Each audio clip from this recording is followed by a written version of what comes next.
అమరావతిలో గిరిజన సంక్షేమ శాఖకు సంబంధించిన కార్యాలయం ముందు తీవ్ర ఉద్రిక్తత నెలకొంది. ఉపాధ్యాయులంతా కూడా లిటరలీ తీవ్ర ఆగ్రహం వ్యక్తం చేస్తున్న పరిస్థితి. కార్యాలయం ముందు గురుకులాల ఉపాధ్యాయులు నిరసన చేపట్టారు. మంత్రి సంధ్యారాణిని కలిశారు గిరిజన గురుకుల ఉపాధ్యాయులు. అయితే మంత్రి హామీ ఇవ్వకపోవడంతో అక్కడే బైఠాయించారు. ఉద్యోగాలు తీసేశారు అంటూ కంటతడి పెట్టుకున్నారు టీచర్స్. ఇంతకాలం సర్వీస్ చేయించుకుని ఉద్యోగాలు తీసేశారు అంటూ ఆవేదన వ్యక్తం చేశారు.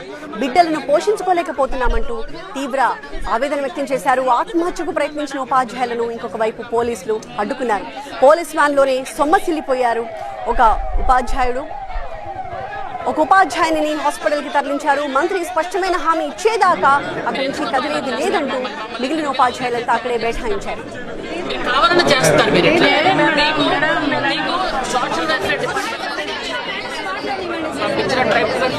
పంపించాలనుకోలేదు.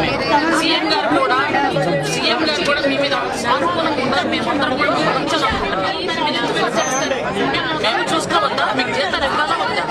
మేము వాళ్ళని చూసుకోవాలి కదా. మేము కూడా చేస్తామని చెప్తున్నాం. ఏం చెప్తున్నా ఇదవుతారు. ఇలాంటివి చేస్తే మాత్రం చెప్పేది